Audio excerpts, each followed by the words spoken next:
launched massive missile strikes against the country, causing power and water outages. People in the capital, Kyiv, say they heard at least 5 explosions, and this as Ukraine reports of fierce fighting in the country's east. In his nightly address, President Zelenskyy said Ukrainian troops had repelled the latest Russian attacks in the Donetsk region. Fighting there has centred on the strategically important town of Bakhmut, which Russian forces have been trying to capture for weeks. Well, I discussed the attack with Kyiv's mayor, Vitali Klitschko. Good evening, everyone. It's today is massive attack, reckless attack to our hometown. It's thanks to our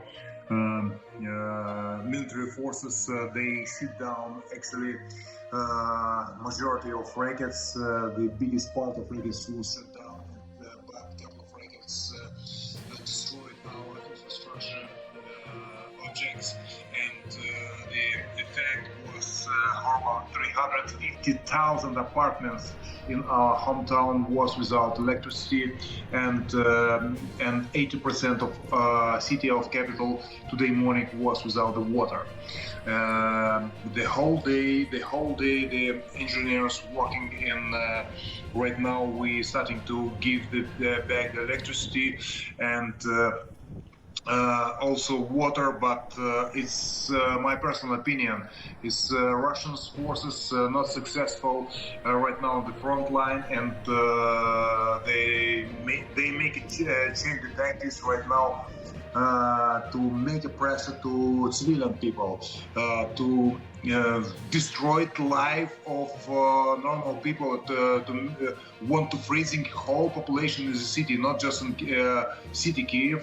It's in other cities also was in under a rocket attack. Understood. So as winter approaches then, does it look like Russia is going to achieve these aims that you ascribe to it, to demoralize people in your city as winter approaches?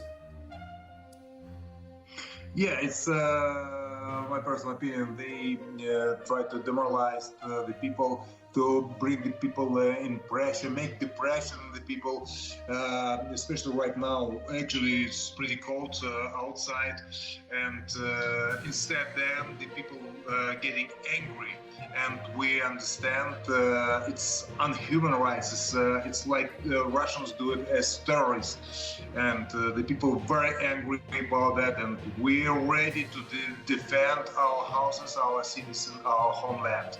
And actually, the expectation of Russians doesn't work. We have a totally different fact.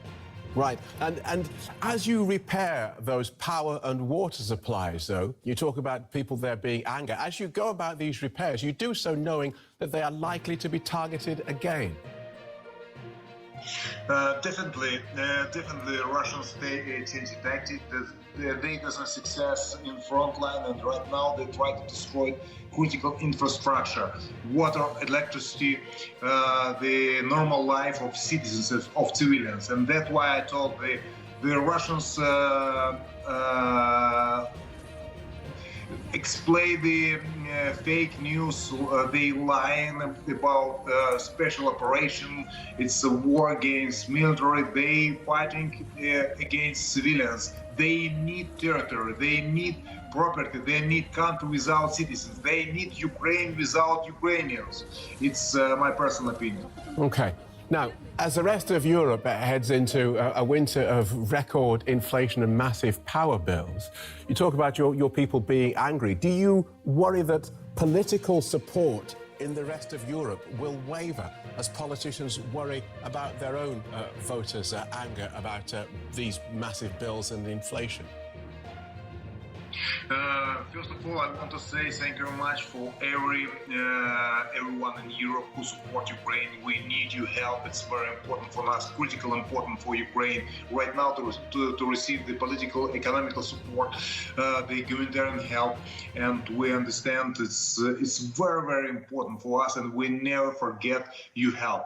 And please, stay with Ukraine. Is very important for us because we fighting and defending not just our homes and our country. We defending every one of you in Europe. We fighting for the same democratic values, for human rights, for press freedom, for democratic values, and we defending you because I'm more than sure the Russians go so far as far we